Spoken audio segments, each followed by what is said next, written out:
If pain is the body's scream when it is attacked, then itch is the whisper of a spy. It does not warn you about damage that has already happened. It warns you about a threat that is about to arrive. Across millions of years of evolution, itch has never been merely discomfort.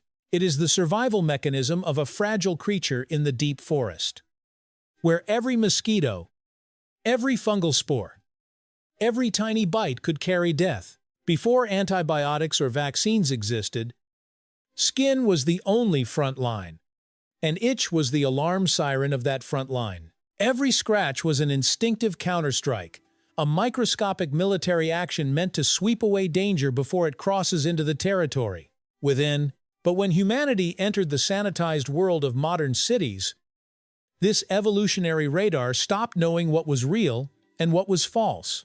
We carried a prehistoric warning system into the age of air conditioners and air purifiers, and sometimes that system becomes the enemy. Human ancestors lived in humid tropical zones, where skin was a constant target for thousands of insect species. Mosquitoes transmitted Plasmodium, fleas carried Yersinia pestis, and ticks spread Borrelia pathogens capable of wiping out entire populations. In that environment, the itch-scratch reflex became an evolutionary weapon. Unlike pain, which triggers retreat, itch triggers removal. It forces the body to fight on the spot, scratch, rub, or shake fur like monkeys grooming one another. Many primates spend hours each day community scratching, not only for hygiene, but for survival.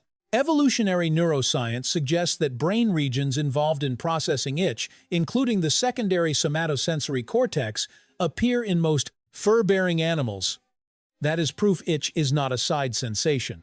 It is one of the foundations of defensive biology, a mechanism born long before humans knew fire, yet already knew how to sense a mosquito. Aristotle believed itch was simply weakened pain. Through the Middle Ages, European medicine even treated itch as a sign of bad blood, tied to superstitions like inner heat or curses.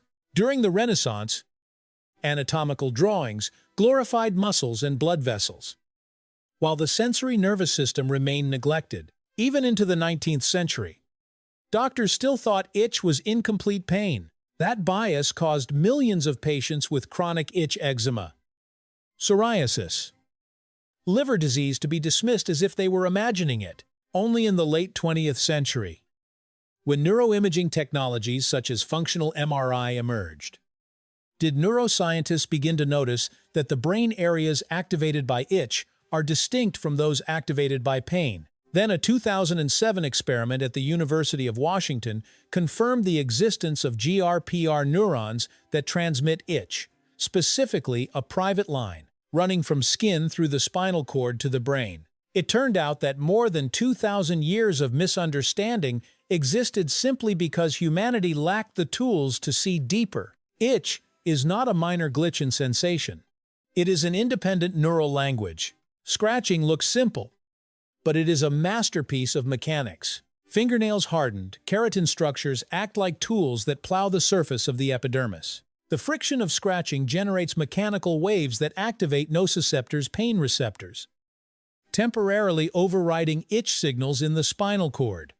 This is the classic neural competition rule. Pain inhibits itch. In evolutionary terms, this reflex advanced alongside the increasing dexterity of the hand. As humans evolved tool-making ability, scratching became an early example of a built-in tool, a moment where the body itself served as its own machine. On the social level, scratching also became a signal of bonding.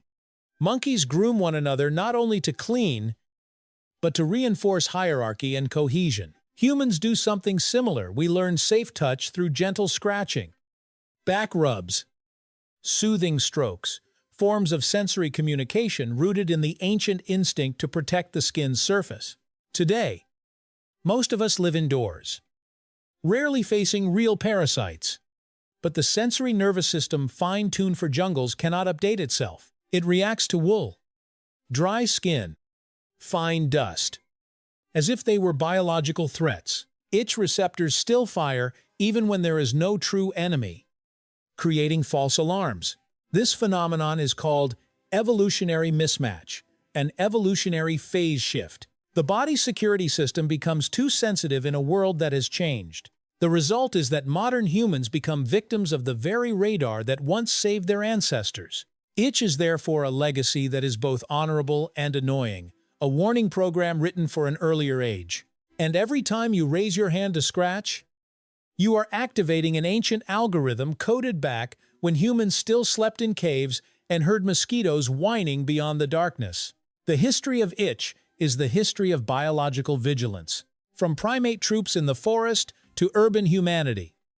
Itch remains a reminder that the body never fully trusts the outside world. We are the descendants of those who itched at the right moment and survived because of it.